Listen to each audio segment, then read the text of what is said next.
ข้าพเจ้าขอให้ความหมายมันต่อพระองค์ว่าถึงแม้สภาพการของโลกจะผันแปรไปในทิศทางใดก็ตาม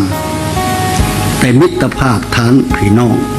ความผูกพันฐานญาติมิตรความเป็นบ้านไก่เฮือนเคียงที่ดีของสองประเทศและประชาชนสองชาติของพวกเขาจะสืบต่อได้รับการปกปักรักษาไว้อย่างนักแน่นต่อไปจนเท่าสู่นิรันดรข้าพเจ้ามีความชื่นชมยินดีที่ได้เห็นความสำเร็จของรัฐบาลและประชาชนชาวลาวในการพัฒนาประเทศให้เจริญก้าวหน้าด้วยนโยบายต่างๆที่ช่วยส่งเสริมความเติบโตทางเศรษฐกิจสบายดีพี่น้องสวัสดีค่ะพี่น้องจ๋าวันนี้มาพบกับซ่องสาวหลาตะแนวอีกแล้วเด้อมาพบมาพ่อกับสาวหลาอยู่เพื่อนเด้อพี่น้องณตอนนี้ก็เป็นเวลาบ่ายโมงแล้วพี่น้องเนาะเพิ่งสิกินข้าวเที่ยงเสร็จพี่น้องจ๋าพอปติเพิ่งสิมาจากกินเวียกเนาะพี่น้องเนาะมื้อนี้ก็ได้เมนูแจ่วปลาแดกแล้วก็ทอดปลาธรรมชาติเนาะณตอนนี้พอปติกับลูกเพิ่นก็เขาไปเบิ่งการ์ตูนถาเนาะพี่น้องเนาะโอเคพี่น้องมื้อนี้สลาก็มีเรื่องราวดีๆเกี่ยวกับไทยลาวมาเว้าให้พี่น้องฟังอีกแล้วเนาะพี่น้องบ่แม่นต้องเว้านะพี่น้องคำว่าลาวกับไทยมีแต่คำว่ามิตรภาพที่ดีมีแต่คำว่าความหักหมัดกงเกลียวเนาะพี่น้องเนาะตั้งแต่อดีตจนถึงปัจจุบันเลยก็ว่าได้เนาะแห่งเป็นทุกมื้อนี่นะพี่น้องเกี่ยวกับลาวไทยนี่มีแต่คำว่ามิตรภาพนะพี่น้องแต่ละภาคส่วนนี่บอกเลยว่ามีแต่คำว่ามิตรภาพที่ดีนะพี่น้องหักหมันกลมเกลียวเนาะช่วยเหลือเกื้อกูลซึ่งกันและกันทุกภาคส่วนเลยนะพี่น้องว่าสิเป็นประชาชนต่อประชาชนบ่ว่าสิเป็นหน่วยงานรัฐบาลก็ตามนะพี่น้องมีโครงการดีๆระหว่างกันมาตลอดเนาะพี่น้องเนาะคืออย่างล่าสุดเนาะพี่น้องทางพระบาทสมเด็จพระเจ้าอยู่หัวและก็พระราชินีของประเทศไทยก็เสด็จมาเยือนประเทศลาวอย่างเป็นทางการนะพี่น้องเนาะตั้งแต่วันที่16มีนาฮอด18มีนาเนาะพี่น้องทั้งชมพระองค์ก็ได้เสด็จกลับไปเมื่อวันที่18มีนาคมที่ผ่านมาเนาะพี่น้องเนาะใช้คำว่าทั้งสองพระองค์กลับไปแล้วแต่โลกโซเชียลเรายังบ่ทันได้หยุดเนาะพี่น้องเนาะยังใช้คำว่าแชร์โพสต์ลงคลิปแบบรัวๆนะพี่น้องสลากะเป็นคนหนึ่งที่หักในสถาบันมหากษัตริย์ของไทยนะพี่น้องชื่นชมในความสวยความงามของพระราชินีนะพี่น้องเห็นคลิปใดก็หยุดเบิ่งเห็นคลิปใดก็สะอ้อนนะพี่น้องเห็นแล้วก็ยิ้มตามเนาะพี่น้องเนาะคืออย่างล่าสุดเลยพี่น้องจ๋าสลากก็ไปเห็นคลิปของประธานประเทศลาวกล่าวถึงพระมหากษัตริย์ของประเทศไทยเนาะพี่น้องเนาะบอกเลยว่าคำว่าลาวกับไทยน่ะ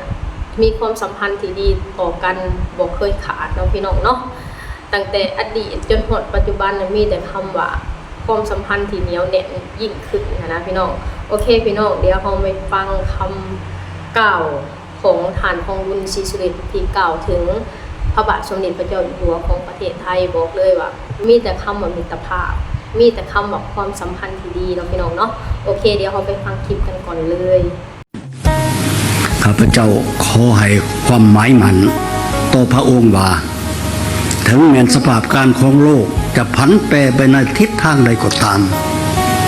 แต่มิตรภาพฐานพี่น้องความผูกพันฐานญาติมิตรความเป็นบ้านไก่เฮือนเคียงที่ดีของสองประเทศและประชาชนสองชาติของพวกเขาจะสืบต่อได้รับการปกปักรักษาไว้อย่างนักแน่นต่อไปจนเท่าสู่นิรันดรขออำนวยพรอันประเสริฐแก่พระบาทสมเด็จพระวชิรเกล้าเจ้าอยู่หัวและสมเด็จพระนางเจ้าพระบรมราชินีจงมีพระเกษมสำราญและมีพระชนมายุยิ่งยืนนานอวยพรไปยังพระบรมวงศานุวงศ์ทุกพระองค์จงมีพระเกษมสำราญทุกประการขออวยพรให้ประชาชนชาวไทยภายใต้พระบรมโพธิสมภารของพระบาทสมเด็จพระวชิรเกล้าเจ้าอยู่หัวจงมีความห่มเย็นเป็นสุขมีความเจริญก้าวหน้าสืบต่อไปขอให้มิตรภาพลาวไทยไทยลาวจงเจริญงอกงามยิ่งขึ้น มือ จากนั้นพระบาทสมเด็จพระเจ้าอยู่หัวมีพระราชดำรัสตอบว่า ยินดีที่ได้เห็นความสำเร็จของลาวในด้านต่างๆ และความร่วมมือระหว่างกันจะยิ่งส่งเสริมให้เกิดความก้าวหน้าอย่างยั่งยืน ข้าพเจ้ามีความชื่นชมยินดี ที่ได้เห็นความสำเร็จของรัฐบาลและประชาชนชาวลาว ในการพัฒนาประเทศให้เจริญก้าวหน้า ด้วยนโยบายต่างๆ ที่ช่วยส่งเสริมความเติบโตทางเศรษฐกิจ การพัฒนาโครงสร้างพื้นฐานอันนำไปสู่การเป็นศูนย์กลางสำคัญ ที่เชื่อมโยงการคมนาคมขนส่งของภูมิภาค อีกทั้งการสร้างความมั่นคงทางพลังงาน ซึ่งได้เกื้อหนุนการยกระดับคุณภาพชีวิตของประชาชน ไม่เพียงในประเทศลาวเท่านั้น หากยังรวมถึงในภูมิภาคเอเชียตะวันออกเฉียงใต้อีกด้วย ข้าพเจ้ายังรู้สึกยินดีที่ได้เห็นว่า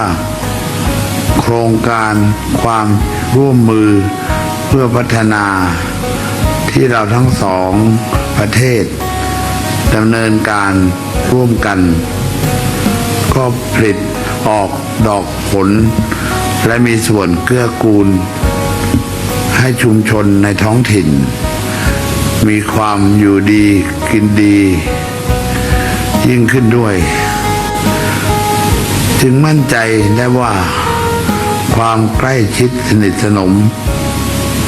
และความร่วมมือทุกด้านทุกระดับของเรา จะยิ่งแน่นแฟ้นและดำรงมั่นคง อันก่อให้เกิดความก้าวหน้ายั่งยืนแก่ประเทศของเราทั้งสองสืบไป เป็นไดพี่น้องทางท่านทองรุ่นศรีสุรินทร์ก็ใส่คำว่าให้คำหมั่นสัญญาว่าสิเฮ็ดให้ประชาชนทั้งสองประเทศฮักกันแบบนี้ตลอดไปนะพี่น้องใส่คำว่าเป็นญาติพี่น้องบ้านไก่เดือนเคียงที่เป็นมิตรที่ดีต่อกันนะพี่น้องแล้วก็หลายๆคำที่ท่านทองรุ่นศรีสุรินทร์เป็นตัวแทนของคนลาวทั้งประเทศได้กล่าวคำหมั่นสัญญาแด่พระบาทสมเด็จพระเจ้าอยู่หัวของประเทศไทยเนาะใส่คำว่าเป็นสิ่งที่ดีเนาะพี่น้องเนาะคืออย่างพระบาทสมเด็จพระเจ้าอยู่หัวของประเทศไทยก็ได้กล่าวความยินดีแล้วก็ชื่นชมประเทศลาวในหลายๆเรื่องเนาะพี่น้องใส่คำว่าฟังแล้วมีความสุขเนาะพี่น้องเนาะคืออย่างการมาเยือนประเทศลาวของพระบาทสมเด็จพระเจ้าอยู่หัวและกับพระราชินีในครั้งนี้ก็มากระสับสัมพันธ์ด้านเศรษฐกิจด้านมิตรไมตรีบอกเลยว่าคนลาวทั้งประเทศชื่นชมดีใจปลื้มปิติในเหตุการณ์ครั้งนี้ใช้คำว่าเป็นครั้งประวัติศาสตร์เนาะพี่น้องพระบาทสมเด็จพระเจ้าอยู่หัวของประเทศไทยเพิ่นบ่ได้เสด็จไปประเทศใดง่ายๆนะพี่น้องการแสดงถึงความหักความห่วงใยประชาชนลาวต่อพระบาทสมเด็จพระเจ้าอยู่หัวนะพี่น้องเพิ่นเป็นห่วงคนลาวเพิ่นอยากนำโครงการดีๆมาช่วยเหลือเกื้อกูลพี่น้องชาวลาวให้มีชีวิตที่ดีแล้วก็มั่นคงต่อไปนะพี่น้องตั้งแต่พระบาทสมเด็จพระเจ้าอยู่หัวร.9แล้วเนาะพี่น้องที่เพิ่นนำโครงการดีๆมาสู่ประชาชนลาวนะพี่น้องประชาชนลาวนี่บอกเลยว่าปลื้มปิติยินดีเนาะพี่น้องเนาะแห่งเห็นคำหมั่นสัญญาของประธานประเทศที่มีต่อพระบาทสมเด็จพระเจ้าอยู่หัวนะพี่น้องบอกเลยว่าความสัมพันธ์ไทยลาวแห่งสีแนวแน่นขึ้นกว่าเก่าแห่งที่หมั่นคงกลมเกลียวขึ้นกว่าเก่าเนาะพี่น้องเนาะ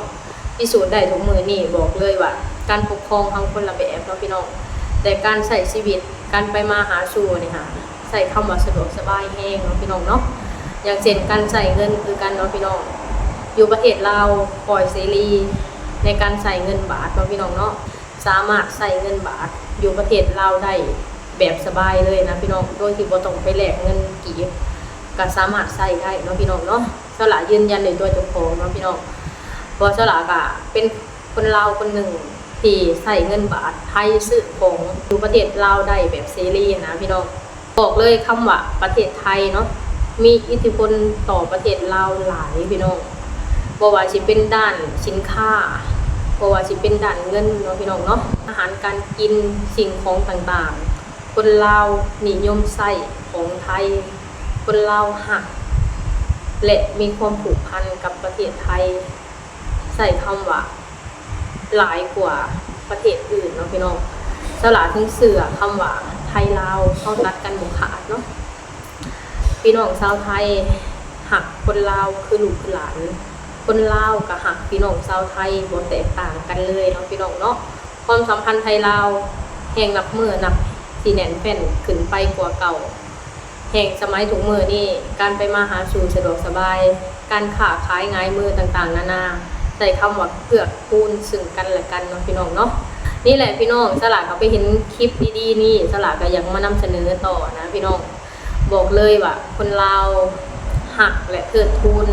องค์พระมหากษัตริย์ของไทยทุกพระองค์เนาะพี่น้องและก็ใส่คำว่าปลื้มปิติยินดีทุกครั้งที่เห็นพระมหากษัตริย์ของไทยมาเยือนประเทศลาวเพราะว่าคนลาวเชื่อมาโดยตลอดว่าถ้าหากว่าพระมหากษัตริย์ของไทยไปเหยียบแผ่นดินใดแผ่นดินนั้นย่อมมีความเจริญรุ่งเรืองประชาชนมีความอยู่ดีกินดีแน่นอนเนาะพี่น้องเนาะแต่นี่ต่อไปก็รอฟังข่าวดีว่าต้องมีโครงการอีกหลายๆโครงการที่เกิดขึ้นระหว่างประเทศลาวและกับประเทศไทยอย่างแน่นอนเนาะพี่น้องเนาะโอเคพี่น้องสำหรับคลิปนี้สลาก็ขอจบคลิปสำนี้ก่อนเด้อขอให้พี่น้องทุกคนกดไลค์กดแชร์กดติดตามสลาให้เด้อสบายดีสวัสดีค่ะ